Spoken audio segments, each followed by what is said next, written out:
नमस्कार प्यारे बच्चों। आज क्लास 9th के लिए चैप्टर नंबर 2 जो था अपना बहुपद था, उसमें प्रश्नावली 2.4 को कंटिन्यू करते हुए आज क्वेश्चन नंबर 4 को अपन डिस्कस करेंगे। और मैं आपको बता दूं, क्वेश्चन नंबर 4 आपका इम्पोर्टेंट क्वेश्चन है, ठीक है, जिसमें अपन को क्या ज्ञात करना है, गुणनखंड ज्ञात करने हैं। काफ़ी इंपॉर्टेंट क्वेश्चन है। 8वीं में भी इस तरह के क्वेश्चन थे आपके, ठीक है, और आपके 9th में भी है, कुछ 10th में भी है, ठीक है। और इस तरह के क्वेश्चन ज़िंदगी भर आपके पास में, जब तक आप गणित पढ़ोगे तब तक आपके सामने रहेंगे, ठीक है। तो इस तरह के क्वेश्चनों को बहुत आसान तरीके से, जितना हो सकता है उतने आसान तरीके से अपन को करेंगे, ठीक है। केवल और केवल आपको अच्छे से समझना है, और एक बार समझने के बाद में कैसा भी क्वेश्चन हो आप आराम से कर सकते हो, ठीक है। तो सबसे पहले आपको ध्यान रखना है, देखो पहली बात आपको ये ध्यान रखनी है कि इस पूरे बहुपद में केवल अचर पद कहाँ बैठा है। तो सबसे पहले अचर पद जो है वो अकेला कहाँ बैठा है, सबसे पीछे एक बैठा है। तो इसको ले लो, ये ले लिया, ठीक है। फिर इसको किससे गुणा करना है, एक्स स्क्वायर के गुणांक से गुणा करना है। तो एक्स स्क्वायर का गुणांक कितना है, 12 है, ठीक है। तो गुणा कर लिया भाई मैंने, तो वो कितना हो गया, 12 हो गया। अब सुनना अच्छे से, ये जो 12 आया है ना, 12 के दो ऐसे टुकड़े बनाओ, या ऐसे दो गुणनखंड बनाओ, या फिर ऐसे बोल सकते हैं दो ऐसे, मतलब 12 के दो ऐसे भाग कर दो कि उनको गुणा करने पर, देखो सुनना, गुणा करने पर तो 12 आ जाना चाहिए, या फिर देखो जोड़ने या घटाने पर आपका कितना होना चाहिए, -7 होना चाहिए, ये मध्य पद आ जाना चाहिए, ठीक है। क्या बोला मैंने, ऐसे दो भाग कर दो कि गुणा करने पर 12 जाना चाहिए, और जोड़ने और घटाने पर कितना, या तो जोड़ना, भाई एक चीज़ होगी इसमें, या तो जोड़ना या फिर घटाना, उसमें कितना आ जाना चाहिए, -7 आ जाना चाहिए। अब आपका दिमाग नहीं चल रहा है कैसे टुकड़े बनाएं, कैसे भाग बनाएं, कोई दिक्कत नहीं, आपको मैं बता देता हूँ।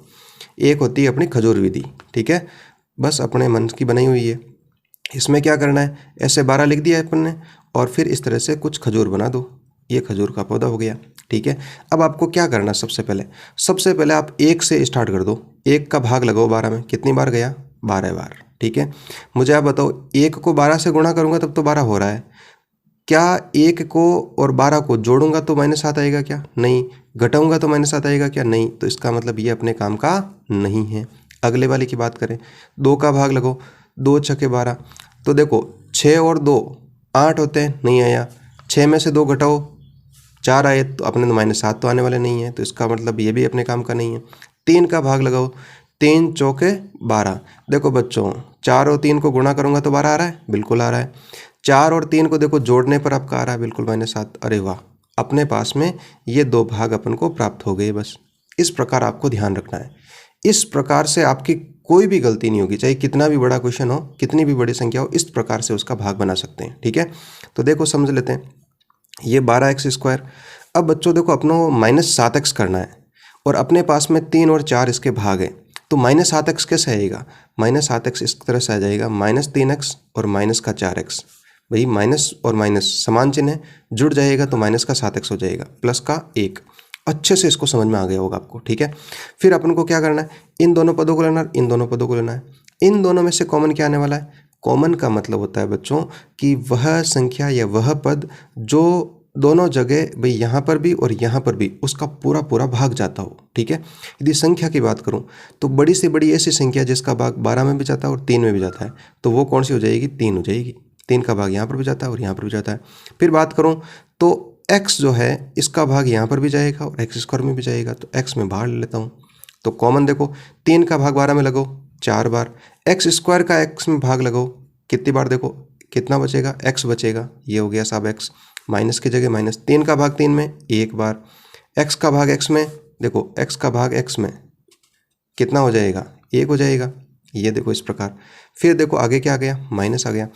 अब मुझे बताओ, इसमें से तो कुछ भी कॉमन नहीं आ रहा है, और बच्चों जब भी कुछ भी कॉमन नहीं आए तो मुझे बताओ 1 का भाग तो सभी जगह जाता है कि नहीं जाता है, बिल्कुल जाता है।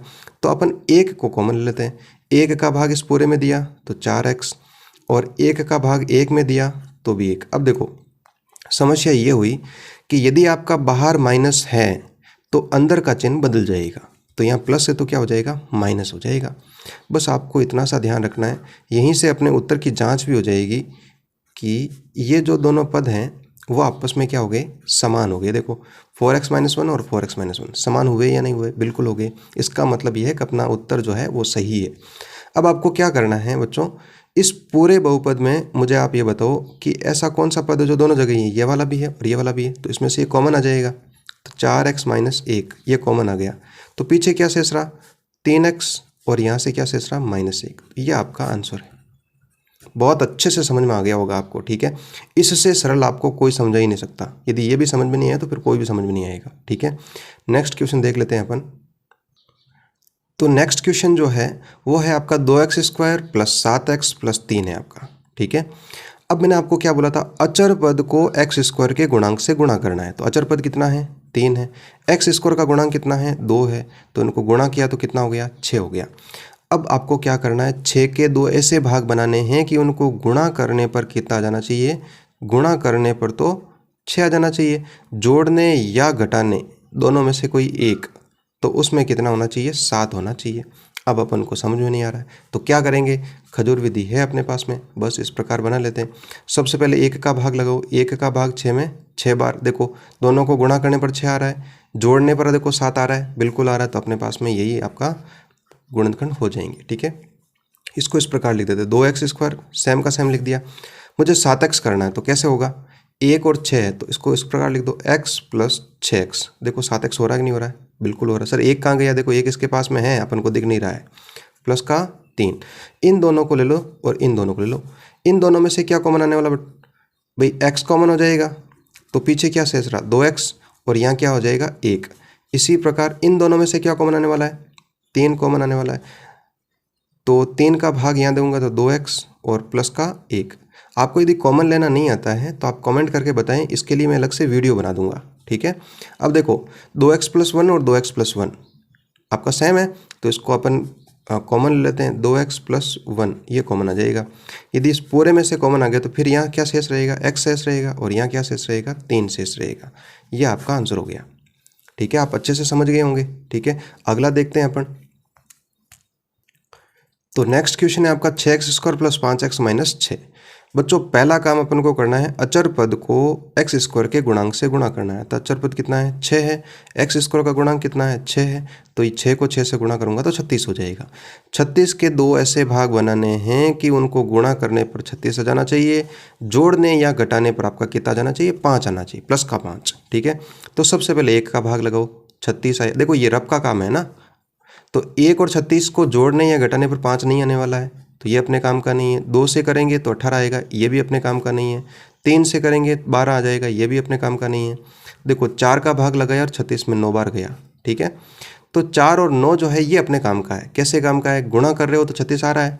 देखो 9 और 4, 9 में से यदि मैं 4 घटा देता हूँ तो देखो 5 शेष रहेगा कि नहीं रहेगा, बिल्कुल रहेगा।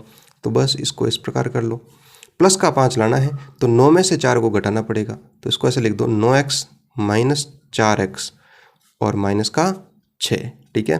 इन दोनों को ले लेते हैं और इन दोनों को ले लेते हैं। यहाँ से अपन को एक ऐसी संख्या बतानी है जिसका भाग यहाँ पर भी चला जाए और यहाँ पर भी चला जाए, तो वो हो जाएगा 3 और x कॉमन आ जाएगा आपका। 3 का भाग लगूंगा तो 2 और x² में x प्लस 3 का भाग 3 में 3, x कॉमन आ गया। यहाँ से देखो आपका कॉमन क्या आने वाला है, 2 कॉमन आने वाला है, 2 का भाग लगाऊँ तो 2x। मैंने आपको बताया जब भी बार माइनस हो तो अंदर खलबली मचा देता है, मतलब चिन्ह को बदल देता है, तो ये हो जाएगा प्लस का। और 2 का भाग 6 में कितनी बार हो जाएगा 3 बार। देखो सेम हो गया, फिर जो सेम है उसको अपन लिख देते हैं या फिर ऐसे कॉमन ले लो, तो पीछे शेष क्या रहेगा 3x माइनस 2। ये आपका आंसर हो गया, ठीक है। बहुत अच्छे से समझ में आ रहा होगा, ठीक है। और अब देखते हैं नेक्स्ट इसका लास्ट क्वेश्चन। अब देखते हैं इस क्वेश्चन में अपना मज़ा आएगा। देखो अचर पद क्या है आपका 4 है और x² का गुणांक कितना है 3 है, तो इसको गुणा करूँगा तो कितना हो गया 12 हो गया, ठीक है। अब 12 के मुझे 2 भाग बनाने भाई, ठीक है, जिसमें अपन को यहाँ पर देखो क्या है 1 है ये, तो -1 आ जाना चाहिए। उन दोनों भागों को जोड़ने या घटाने पर क्या जाना चाहिए -1। तो अपन कर लेते हैं 1 का भाग 12 में लगाया, तो ये अपने काम का नहीं है। क्यों काम का नहीं है भाई, क्योंकि 12 में से 1 घटाने या जोड़ने पर 1 नहीं आने वाला है। 2 का लगाएं तो ये भी काम का नहीं है, 3 का लगाएं 4 आ गया भाई, ये अपने काम का हो सकता है। क्यों हो सकता है, क्योंकि 4 में से यदि मैं 3 घटाऊंगा तो 1 बच जाएगा, बिल्कुल बचेगा, तो इसको इस प्रकार लिख दो 3x²। अब बच्चों देखो अपन को -1 लेके आना है, तो -1 कैसे लेके आएंगे, -4 और प्लस का 3, ऐसे -1 आ जाएगा क्या, बिल्कुल आ जाएगा, क्योंकि बड़ी संख्या आपकी माइनस की और छोटी संख्या प्लस की है, तो ये दोनों घट जाएगी, घटेगी तो क्या प्राप्त होगा मुझे, -1 प्राप्त होगा। तो बस इस प्रकार लिख देते हैं, माइनस का 4x और प्लस का 3x, ठीक है, और ये माइनस का 4।